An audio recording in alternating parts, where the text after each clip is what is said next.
Assalamualaikum warahmatullahi wabarakatuh. Alhamdulillah, alhamdulillahi rabbil alamin. Assalatu wassalamu ala asrafil anbiya'i wal mursalin, Sayyidina wa maulana Muhammadin. Asyhadu an la ilaha illallahul malikul haqqul mubin wa asyhadu anna Muhammadan abduhu wa rasuluhu was-sadiqul wa'dal amin. Allahumma shalli wa sallim wa barik wa karim ahzanul nabil karim. Ihdinil ladzi min jamalika wa innal ladzi min jalalika wa innahu min kitabika. Wa tahirin wal mujahidina amma ba'du, ibadallah wa itaqullah.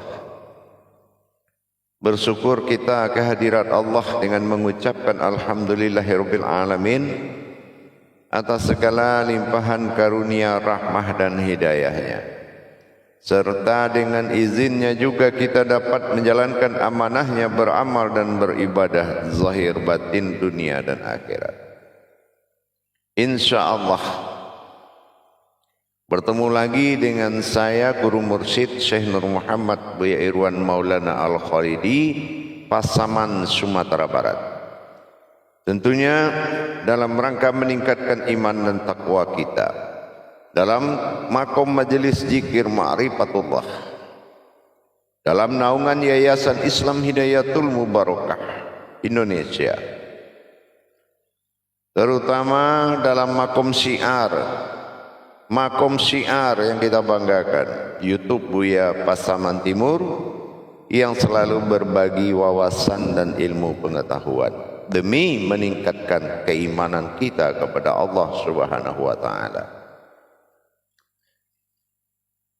Para kaum muslimin dan muslimat, hadirin dan hadirat jamaah dimanapun berada, rahimakumullah. Di dalam masa pertemuan kita ini, saya akan menyampaikan beberapa amanah terkait dengan kemajuan tauhid kepada Allah yang nyaris hampir tidak ada. Timbulnya pemahaman-pemahaman yang menakut-nakuti sehingga banyak yang mencari surga tanpa Tuhan tapi tidak mau mati. Tauhid adalah sandaran awal yang mana semua akan diselesaikan dengan keberadaan nyatanya wujud pada Tuhan dan mewujud pada manusia. Ikatan batin dinamakan tauhid ini harus diperjelas, sama sekali harus, demi kebenaran, demi peningkatan keimanan. Tapi pada waktu dan kesempatan ini saya akan menyampaikan berbagi ilmu dan pengalaman, berbagi ilmu dan wawasan, mudah-mudahan bermanfaat. Bagi yang sudah paham, alhamdulillah, mudah-mudahan semakin berkah.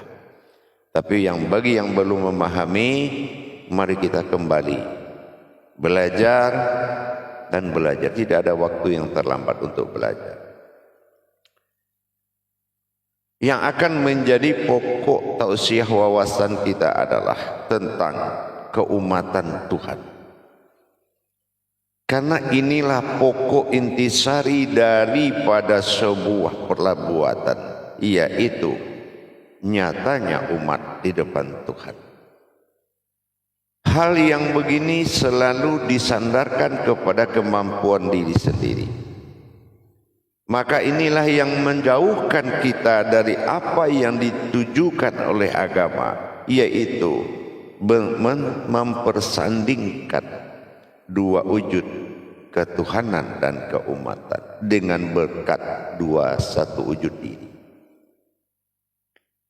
Kalau kita berbicara tentang umat yang dimaksud oleh Tuhan, mungkin ada pemahaman tingkatan-tingkatan daripada makom umat tadi.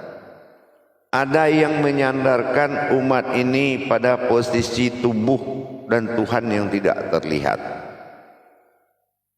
Dengan kodrat tidak mau tahu, yang penting sudah dikerjakan. Ini posisi umatnya dikatakan makhluk yang sifatnya adalah amaliyah. Ada juga yang mengatakan posisi umat ini adalah yang penting rajin tawakal sehingga Tuhan Maha tahu. Nah, ini posisi umatnya belum juga jelas, belum nyata. Dan ada juga tingkatan pemahaman tentang umat di dalam Islam ini adalah derajat. Siapa yang sudah ustadz dipuji, yang enggak ustadz menghinakan diri. Karena apa? Kedudukan keumatan itu sudah jatuh. Maka dia akan melihat mana yang tinggi dan mana yang rendah.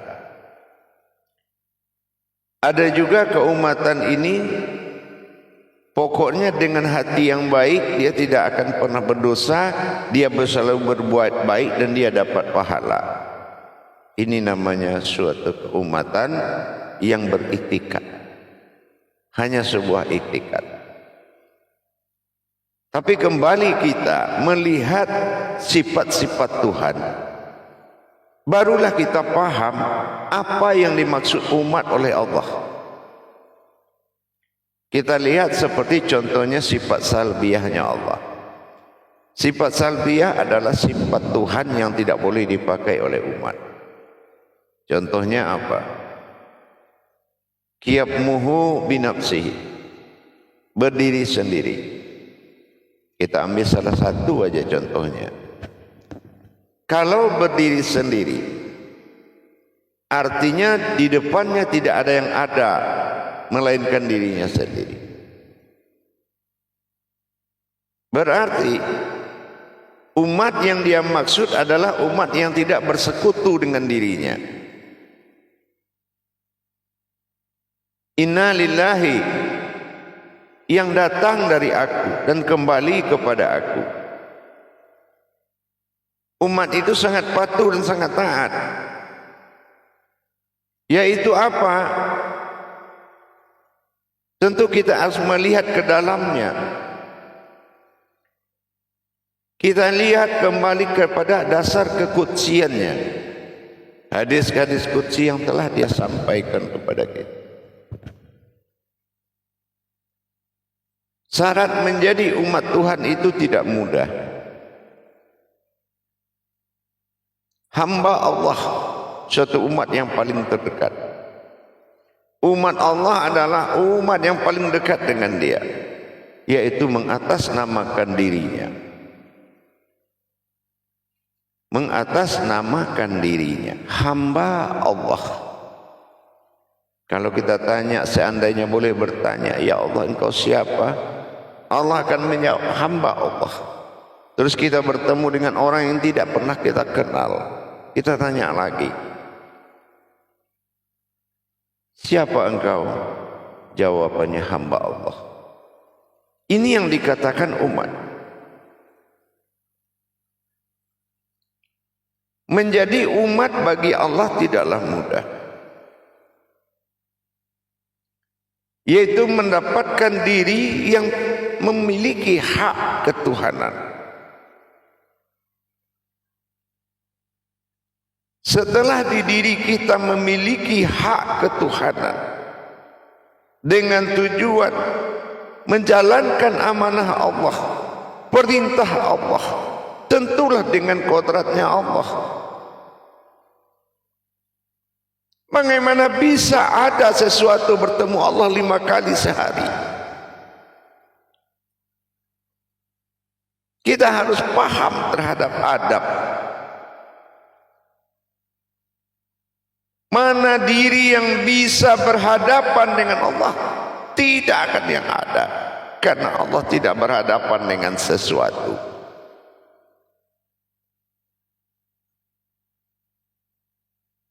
Disinilah awal kita harus memahami kebenaran. Bukan kepatuhan dan kerajinan tanpa kebenaran. Bukan. Maka pada waktu dan kesempatan saya akan mengajak rumus daripada suatu ibadah itu adalah Asmaul Husna. Asmaul Husna. Awaludin ma'rifatullah. Itu awal. Tapi jangan salah. Awal ini puncak kebenarannya sangat tinggi. Dan puncak kerajinannya juga sangat tinggi. Kerajinan bisa mengalahkan kebenaran. Apa awal? Contoh. Awaludin ma'rifatullah. Awal agama mengenal Allah. Apa yang dimaksud mengenal Allah? Di awaludin itu. Sementara awaludin ini kita tahu syahadatnya tauhiddin, kodratnya iman. Apapun yang kita lakukan di dalam Islam, kodratnya iman. Artinya apa? Diuji ketahanan seseorang terhadap langkah pertama namanya iman, terhadap kekuasaan Tuhan. Contoh apa? Allah ada. Sekuat apa kita mengatakan Allah itu ada? Diimankan kepada kita, disuruh kita mengimani Asmaul Husna, diawali oleh nama, diakhiri oleh diri. Dan awaludin ma'rifatullah. Kalau awalnya nama adalah Allah, berarti diri harus didapati. Dan apakah kalau kita menyebut nama Allah itu langsung kita terbayang tulisan? Apakah itu yang dikatakan nama Allah? Apa bedanya dengan iman-iman lain kalau hanya kita berbentuk kepada sebuah tulisan? Bolehkah kita menghakikatkan Allah dengan tulisan? Oh, itu Tuhan saya. Bolehkah laisa kamislihi min syai'un itu kita lawat? Tidak ada setara denganku. Menetapkan keumatan ini harus benar-benar melalui kajian tadabbur yang bagus, tajazzus yang bagus, dan ulama yang benar dan guru yang hak. Asmaul Husna dimulai nama, diakhiri diri. Mana yang dikatakan Asmaul Husna, nama bersumber diri, nama itulah wujudnya diri. Nama itulah ulnya husna. Asma itu ulnya husna. Makomnya husna, makomnya diri. Begitu lihat nama, itu adalah melihat diri. Alif wujud, ma'rifatul izzatullah. Sir alif pada nyawa. Lam makom fil jazadin, ma'rifatul sifatullah. Ini yang menggerakkan diri, rohani. Yang ketiga ma'rifatul asma Allah. Maka wujud itu terlihat berbentuk. Dan ha pada alif lam lam ha menandakan hayat fi'il af'alnya Allah, yaitu gerak. Agama bukan terbuat dari tulisan, cat dan semen, tapi terbuat dari wujud Allah, yaitu ilahin nas, ketuhanan dan keumatan antara manusia dan Tuhan. Dalam hal ini saya akan melihat dan mengajak seperti apa umat yang dikatakan hamba Allah itu. Tentulah kita harus melihat misi perjalanan antara kepentingan ketuhanan dalam mencapai tujuannya. Apa tujuan Tuhan menjadikan umat, dan umat seperti apa yang dijadikan Tuhan? Aku ingin menjadi Allah, menjadi Tuhan, maka ku jadikanlah umat. Tanpa peduli Tuhan tidak menjadikan Tuhan, tapi Tuhan, umat telah menjadikan Tuhan dengan menyembah dan bertakwa. Tidak ada Tuhan menjadikan Tuhan. Karena aku ingin jadi Tuhan, ku jadi jadikan umat. Sama, aku jadi seorang bapak setelah aku menjadikan seorang anak. Aku seorang bapak setelah aku jadikan seorang anak. Kalau sebelum kita punya anak, bagaimana kita bisa mengaku bapak? Bapak siapa? Seperti itu juga Allah Tuhan. Maka dijadikanlah sebuah diri, sebuah wujud yang rahasia, sebuah kodrat yang diri rahasia, disebut dengan naf. Naf itu aku fa batin, suatu batinku yang dia sembunyikan di dalam nama tersebut. Dan apabila ada umat menyatakan keumatannya kepada Tuhan, ini tidak boleh ada dua. Apabila kita mengerjakan ketuhanan, apapun yang kita lakukan ibadah kepada Allah, itu tidak boleh ada dua, harus satu. Nah, bagaimana kita menyatakan adanya satu Tuhan dan satu umat menjadi satu? Tentulah kita harus melihat zahiru rabbi wal batinu abdi.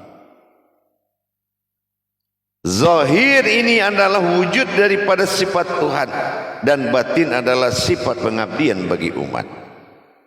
Kita harus paham. Maka disinilah kita lihat, kalau Asmaul Husna dihasilkan dengan husna, hu keakuan, sementara shin hayat, nah itu adalah keakuanku. Aku hidup dalam keakuanku. Husna, aku hidup, aku hayat dalam keakuanku. Keakuan inilah. Nah, bagaimana proses keakuannya? Nah, ini ingat, ini kehambaan kita ya, kehambaan kita kepada Allah.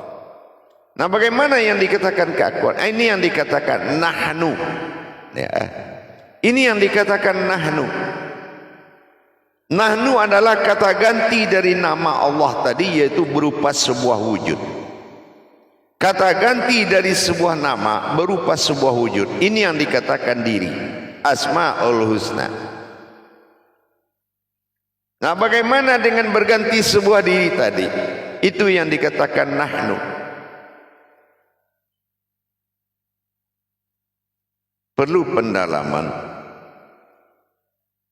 Maka Allah katakan wujud batin yang aku simpan yang di dalam asmaku, mutaqain ma'al khair, mutakhalim ma'al khair. Bagaimana mutaqain tadi? Ma'al khair, sesuatu batin yang bergerak dan memiliki kebisaan yang telah kubekali. Mutaqalim ma'al khair, diri itu memiliki dua sifat. Pertama dikatakan dengan domir. Ini diri yang ada di dalam nama. Domir itu bersifat mustahil, dia berdiri sendiri. Tidak ada diri itu menyerupai dengan semua diri. Yang kedua bersifat isim, dia bersifat zahir, tidak hilang dan tidak lenyap. Dia bersifat zahir. Dan diri itu yang dikatakan dengan memiliki 4 sifat yang telah ditetapkan oleh Allah. Pertama, dia punya dari sifat domir, isim, fi'il dan iltitat. Artinya apa? Dia telah dibekali hak ketuhanan dengan menyebut kamu, saya, kami, kita. Dia sudah boleh mengatakan dan terhubung dengan Allah. Kenapa? Karena dia sebuah diri batin husna yang diwujudkan berupa asma. Makanya ini dia memiliki sifat yang dihalalkan oleh Allah dengan nama syafaatnya. Diri itu jauhar, diri awal, pemimpin dari segala diri. Dialah yang bisa memimpin semua diri dan mengatur semua makhluk, mentertibkan semua makhluk.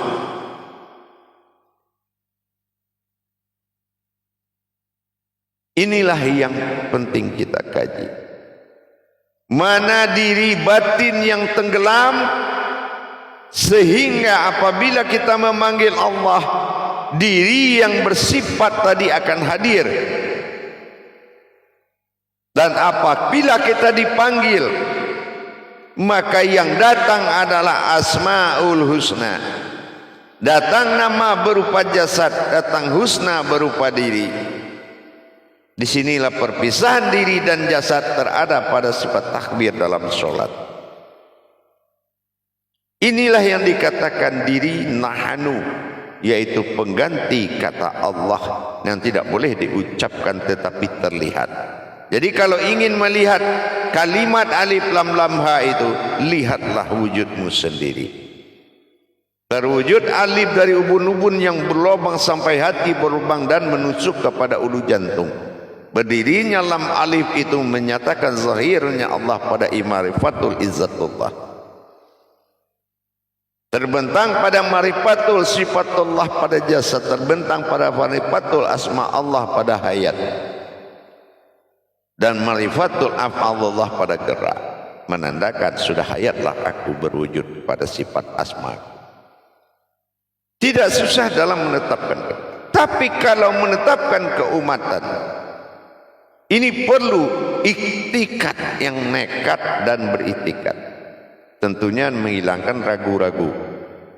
Iman ketuhanan itu membutuhkan iman tauhidun yang tinggi.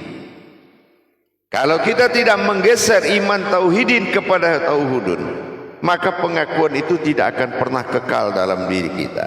Asyhadu an la ilaha illallah wa asyhadu anna Muhammadar Rasulullah. Kalau tidak sandaran pandangan dalam tauhidun menjadi satu, masih aja menjadi dua, ini akan jatuh syahadat sebagai amaliyah. Diucapkan baik, enggak diucapkan tidak apa-apa. Padahal itu syahadat di rukun Islam yang pertama. Kenapa ada kata tidak apa-apa? Karena orang itu tidak sampai kepada tujuan syahadat. Syahadat menyatu, syahadah langsung ahad menjadi satu. Tauhidun itu yang syahadat. Di tauhidun Allahudun wa Muhammadun tidak boleh berwujud dan bersifat lagi, tetapi nyata ada satu kodrat. Alhamdulillahirabbil alamin terbentang pada syahadat tauhidun. Tauhidun menyatakan kewujudannya. Alhamdulillahi rabbil alamin. Di sinilah tajalinya. Sesungguhnya aku adalah Tuhan dari diriku sendiri. Alhamdulillah, sesungguhnya aku sifat batin lillah bergerak arlobi menguasai alamin adalah diri.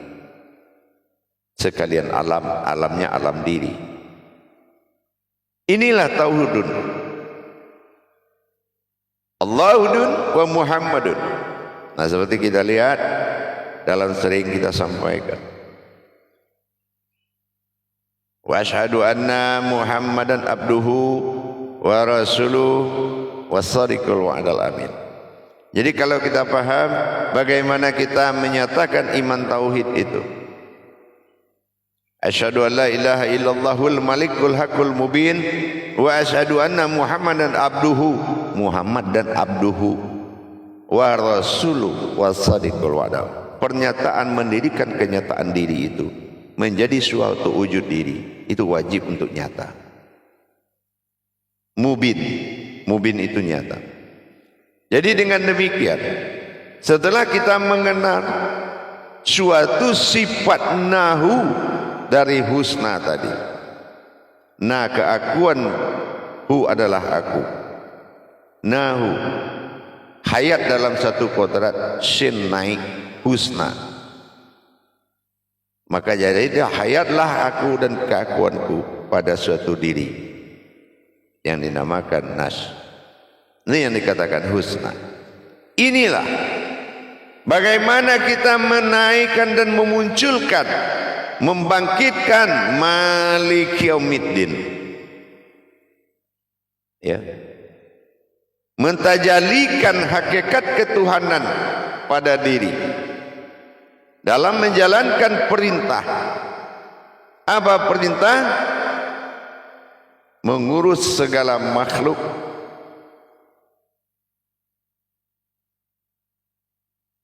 Dengan diberikan syafaat kamu, kita, kami, saya, kita lihat di Al-Quran. Sangat banyak penyebutan tentang Tuhan. Tapi penyebutan itu adalah kodrat dari kehambaan. Inilah yang dikatakan mencari tingkatan-tingkatan diri naf-nafnya untuk mendapatkan sebuah wujud keakuan dari akunya Tuhan. Inilah misi Islam, ilahi nas. Ilah menjelaskan, memperjelas ketuhanan, nas menjelaskan dan memperjelas keumatan. Dengan demikian, dengan nahnu, dengan kenyataan yang terlihat tanpa bicara, tulisan itu tidak pernah bicara, maka Allah berikan batasan-batasan. Mau ingin melihat rumah berbicara, itulah mubarakah. Inilah Allahu alam yang bisa berkalam, berkauni dalam nyawa, berkalam dalam mulut, bermutakallimun dalam ma'rifat. Insyaallah semua wujud-wujud Allah ini memang suatu tampilan iman dan ilmu, bukan tampilan akal dan nafsu. Maka jangan kita memperkira-kirakan pemahaman di jalan Allah. Siapa kita? Seperti apa kita aslinya? Dibangkitkan dari mana? Jangan lihat yang menunggu, tapi lihatlah yang datang. Insya Allah, siapa yang datang mengaku manusia di dalam wujud dirimu? Jangan hanya kamu menerima amanat pada tubuhmu dan kamu hidup dengan ruhmu. Itu sama artinya yang di luar sana. Tapi orang yang beriman, orang yang menunggu ilmu dengan imannya sendiri. Iman itulah yang berwujud seperti ilmu, itulah wujud dan mawujud kita. Jadi kita harus sampai kepada titik ketuhanan dengan mendapatkan keumatan. Tidak mudah menjadi hambanya Allah, tapi menjadi umat rahmatan fil alamin itu banyak. Ada makhluk, ada ruh, ada alam, sangat banyak. Tapi mencari orang sepertimu tidak banyak, bahkan nyaris tidak ada. Maka pikirkanlah siapa kamu yang tidak pernah menemui orang seperti dirimu. Dan ingat, pasanganmu adalah jalan akhir dari hidupmu. Akhirul kalam, wabillahi taufiq wal hidayah. Assalamualaikum warahmatullahi wabarakatuh.